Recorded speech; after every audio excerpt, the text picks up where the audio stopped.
So ini motor you. Kenapa tak siapa suruh letak? Ha? Ini siapa punya rumah? Habis tu kenapa you letak tanpa minta saya punya kebenaran? Dia tak ada bos, lori yang masuk ni sampai ni semua bos. Ya. Itu lori yang sampai. Itu you punya lori sampah ambil, itu you punya kerja, betul? Ha? Tapi you kasih ini tak. Ini saya mau cakap sikit. Ini you kasih buka ini gate, you ada minta kebenaran saya tak? Bos dia lemah kalah bos. Ada tak ada minta kebenaran? Dia ada tanya saya tak?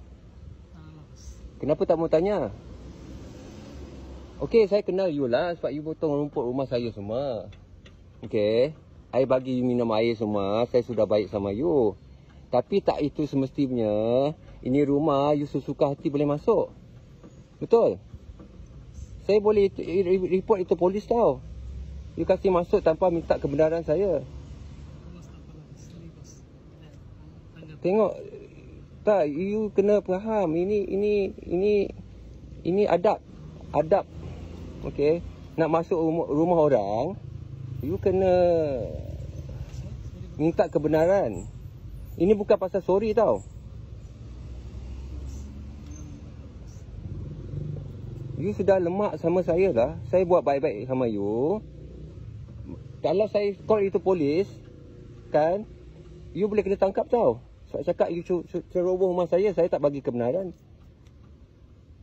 Mau saya buat itu macam?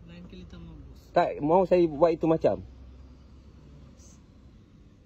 Ini saya nak tahu, you kasih masuk tanpa minta kebenaran. Lain kali mana saya tahu you ada masuk tak?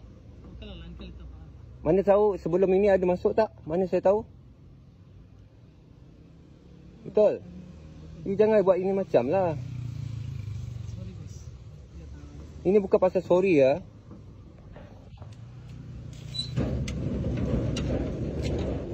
Ini motor. Ini parking bukan free ya. Ini kena bayar. Tak kisahlah, you punya kerja lah.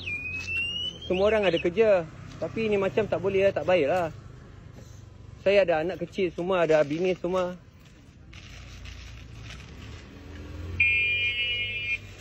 Mana boleh dapat motor diorang ni?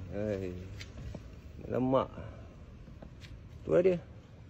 Buka pintu orang, masukkan motor, belah.